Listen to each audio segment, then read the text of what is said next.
Welcome to Executives at the Edge, a podcast brought to you by MEF. I'm your host, Pascal Menezes. Join me as we explore thought-provoking perspectives from the leaders and changemakers who are propelling enterprise digital transformation forward.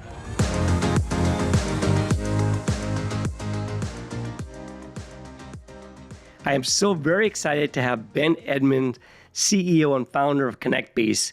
In this episode, we're going to cover exactly the whole automation process of buying and selling all the connectivity services and how that really flows today from a manual level to the automation levels. And this is a really exciting episode. So Ben, welcome to Executives at the Edge. If you can please tell us a little about yourself and your company background, that'd be really appreciated. I would be happy to. Thank you for having me here, Pascal. I'm a big supporter of MEF and just love the opportunity to participate. A little bit about me: I have been in the connectivity industry since the mid '90s with MCI. I've never left that industry. It's one that I absolutely love. I'm a telecom nerd. Love digging into the data, understanding the ecosystem and participating. I'm married, been married for 27 years now, 2 boys in high school. Started Connectbase just over 8 years ago, and it's been a fantastic ride. The company was really created to solve a marketplace challenge and really help transform how connectivity gets bought and sold across this industry. That was the mission. And we did so really building a data platform on ground truth, which I've always believed ground truth for our industry revolves around location. And so we wanted to inject that into the buying and selling process to elevate how that gets done and solve a big problem for a really important industry that I believe in. Well, thank you, Ben. That is really helpful for our listeners. But tell us, what exactly is the challenge the industry is faced with that you're solving? I know it's automation, and I think our listeners are quite familiar with automation, but what exactly in automation and what exactly is challenging the industries in this connectivity area? And what kind of connectivity services have you automated? Yeah, great question. And it really is, it goes beyond just, automation. It gets to the heart of, a couple fundamental things. As a seller in this industry, we're solving for participation. Unless you digitize and drive and believe in automation, you're missing opportunities that your network and capabilities may be the right fit for with the right customer. Until you actually take that leap and invest in the automation, you're not going to truly participate in getting every at-bat. So that's what we want to solve as one of the core things. 2 is in automation, there's language, just like we're having a conversation today. If I would walk in a different country and start, speaking the way I do here in Boston to somebody in Egypt or somebody in China or somebody in a different place that didn't speak the same language, I'm going to have miscommunication and not get to my objective. And automation works the same way in our core belief. And we want to solve for that, helping the ecosystem speak the same language in terms of interfaces, which, embracing MEF helps us do, but also the content, how that address structure comes across so you can translate that and really get the full value of automation. And then, the last element, participation, automation, but, the how automation works. The last element really revolves around value creation. We think there is more value for the connectivity industry to extract and not just have 17 to 20% year over year declines in pricing. And we think using data to transform how connectivity gets bought and sold and packaging and using the products in different ways for outcomes, will help achieve those value creations. And we think the first step to get there is to drive automation. So help our listeners with a use case. So Sure. An enterprise buys connectivity service, let's say Ethernet, or use some example, and then it goes to their local provider in the country. Let's just use North America or US. Yep. And then they want connectivity all over the world, right? So help our listeners through this use case. And what is that process of buying and ordering and that buy sell? Just to help us understand how that all works, the life cycle. Yeah, absolutely. So that enterprise buyer that has locations all over, goes to identify what service provider that they want to use or group of service providers. And typically, just the way the industry works, there's a set of intermediaries that are helping navigate, that complexity. And there's about 30,000 intermediaries in the market today that help navigate those processes, because what that enterprise's reality is, there's no one network that has enough capital and reach to go to every single location that enterprise has. So they have to figure out who has last mile access back to aggregation points like Equinix data center or Digital Realty data center to connect into the cloud, to connect into the IP networks. So they might be buying Ethernet from a branch office or a manufacturing facility back into those facilities, and then tying it all together with a SD-WAN network that they're looking at service providers to piece those things together. When that happens, the service providers then start doing the same thing. They start trying to figure out their play, whether they can take the entirety of the relationship, or they're going to take their pieces and support other service providers between last miles that they're best positioned for, or IP networks that they're best positioned for, or long haul networks that they're best positioned for, and put a fabric together that ends up being the overall solution. And what we see is that in the traditional process, that takes weeks, if not months, and has layers of inefficiency that fundamentally create more costs, create more challenges in the network from an ongoing support perspective, and miss the opportunity for the best network sometimes to participate. So I think a listener would ask, well, the internet has a connection all over the world. Why not just use the internet? It's a great question, and the reality is some people try to, but the challenge with the internet is you can't control the outcomes everywhere. You cannot just carve out your VPN on the internet and run your manufacturing facility with your supply chain in real time at a predictability level that gets the business outcomes that people are trying to achieve. For some applications, you certainly can.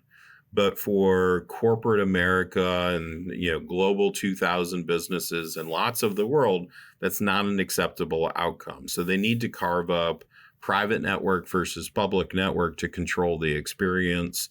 And a lot of times what people are finding is the economics of larger connections on a private network are actually better than the public network, in addition to the security and the control. But it really is around the applications and the use case that the customer cares about and how to control and deliver those. That is not always acceptable when you're putting it on the public internet. You're facing the security risks, you're facing the performance risk, and you make other choices. So what you're saying is businesses, really mission critical businesses and their applications, don't want to use the internet as much as possible. Make that maybe non-mission critical application. But where there's mission critical applications that really makes their business thrive, they have to build and use some private networks.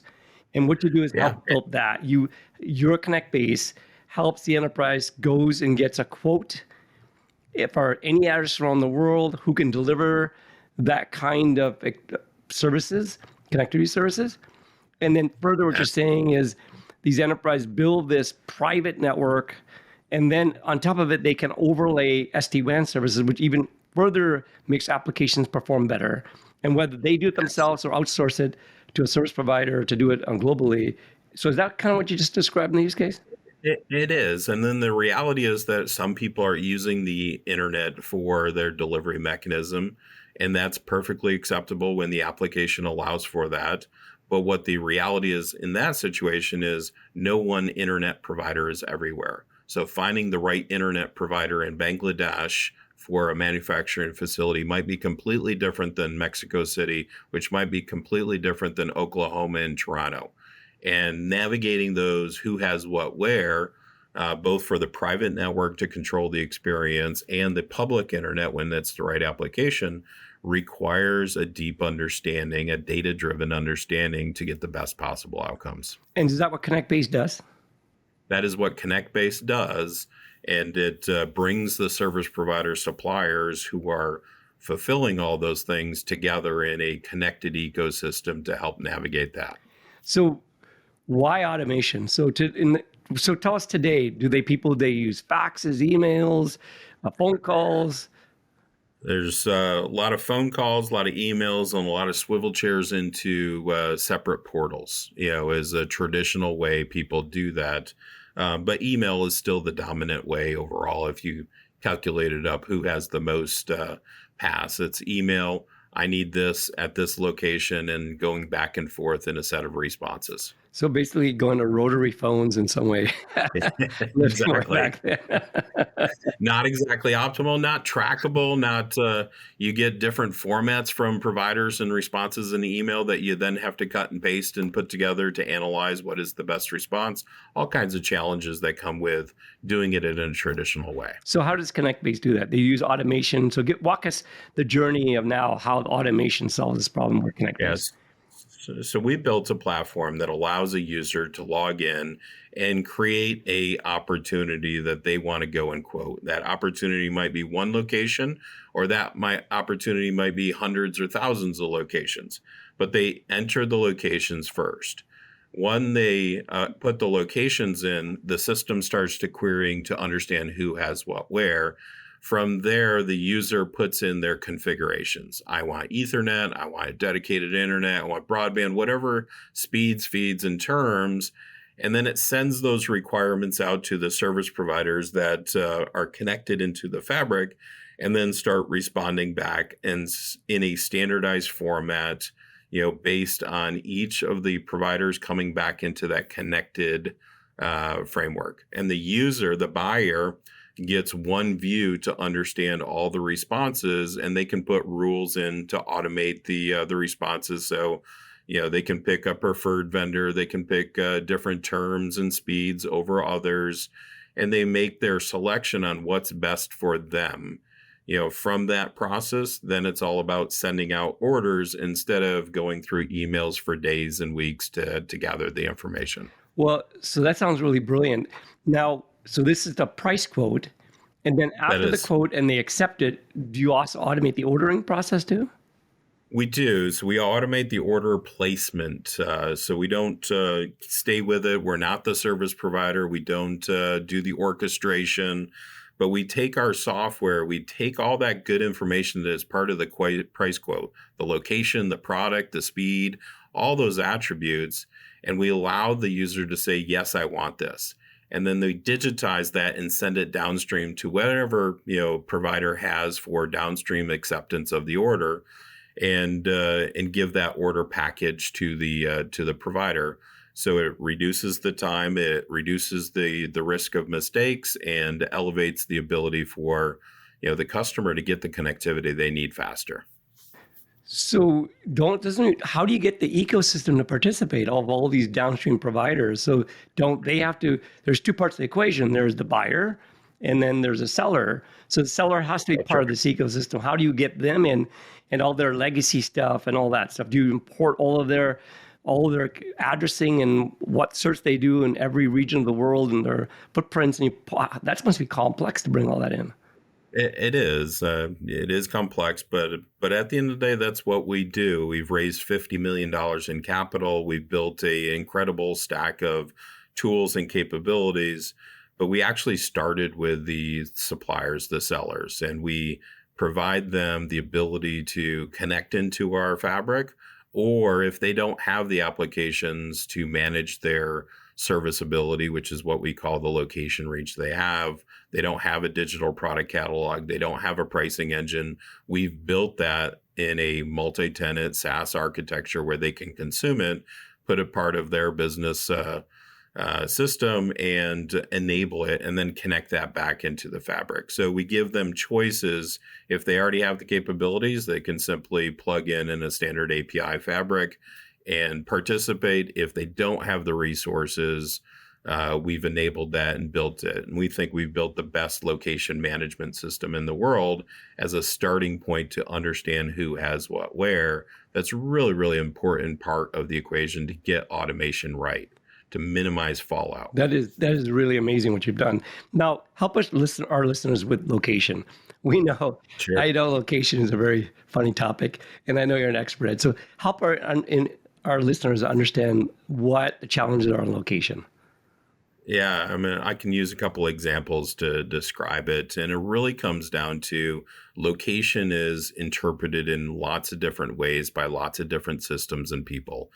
And what we get when we do those interpretations differently, we get mismatches in opportunity. A buyer and a seller don't get the success they want because it's the wrong location, because of, just misstructures, whatever it is. So we take it down to the physical layer. We look at it like a 911 system. We want to understand location truth from a structure and a spatial perspective. We then look at things like addressing as labels and descriptions and have invented an ID system that appends into that physical structure and then connects all the references and a lot of logic to help translate. One example is the North Dakota address recently had 31 different actual real good valid ways of communicating the same exact address. Our system translates all 31 of those different variations into a single ID structure, into a single location truth. And it helps connect buyer and seller together when you have that. If you have to have one way of doing things and you can't take those 30 other ways, you don't get the order, you don't get the right supplier, and it's a mismatch across the APIs. And we help solve that problem at scale across 2.7 billion locations today. Wow, that is crazy. So you are worldwide and you're a cloud platform as a SaaS offering worldwide in every continent. We are, except for Antarctica, but everyone with some business and commercial, we built this global mesh. 187 countries have active locations flowing through the system today. And we're excited about where we are, but even more excited about where we're going. Well, I think those penguins in Antarctica are going to be really, really feel disappointed they're left out. Absolutely. So tell us, Ben, last question. You're working within MEF, standardizing the APIs. Why do you feel standardized APIs will help this ecosystem to come together in some way? Because you've got a great platform. Why not just stay with your platform? Why does standardizing APIs of quote ordering, all this stuff going to make a difference for you? It really boils down to looking at it from an ecosystem perspective on a holistic level. If you know that there's over 11,000 physical last mile providers, there's over 23,000 real IP providers in the peering fabric, there's 30 plus thousand managed service providers that have SD-WAN, UCaaS, and all kinds of other things. There's hyperscalers, there's data center operators. We're never going to have 100% market share, and we recognize that, and that's okay. We're an advocate for our customers, and our customers should want to participate everywhere and anywhere. And being inside of our ecosystem doesn't mean you only can communicate in our ecosystem. Our ecosystem needs to be open and accessible across all other ecosystems to truly scale the customer experience, the sales experience, and the value creation that this industry needs. And that's why I embrace MEF, because it truly is a global, ubiquitous thought process that if each ecosystem, each provider adopts and engages, then we're speaking a common language. We still have to get the payloads right of what's inside of it, but we're speaking a common language with a framework that scales across all the boundaries. And that is a really powerful place to be. Well, thank you, Ben. That really helps. So basically, the tide lifts all boats. It does, very much so. And on top of it, you now offer services for fiber, wavelengths, Ethernet, carry Ethernet, and IP. IP services. And Absolutely. in MEF, we've standardized all that buying, selling, quote ordering, and the payloads of IP and Ethernet. and we're adding in wavelengths and fiber now. So Ben, thank you so much. I think this episode's been really, really brilliant, helping our listeners understand the challenges that the ecosystem does, because people think, oh, it's just a connection from here to there across the globe. What's the big deal? But they don't realize that the connection is one thing, but getting to that last mile is no one has access to every last mile in the world. And you have to work as a whole global ecosystem to make it look like it's one big fabric that anybody can get to. The internet has certainly done that. And that's why people have this perception. But I think when it comes to the business side and not just consumer, it's really more complex. And mission critical applications really depend on that network to being stable. You're spot on. I appreciate the opportunity to talk today and excited about where we go together. Thank you, Ben. Thank you so much. And so grateful to have you on this episode. Have a great day. Thanks for joining us for Executives at the Edge. Don't miss an episode. Subscribe today. Share online a review. Find all our episodes on your favorite podcast platform and at MEF.net.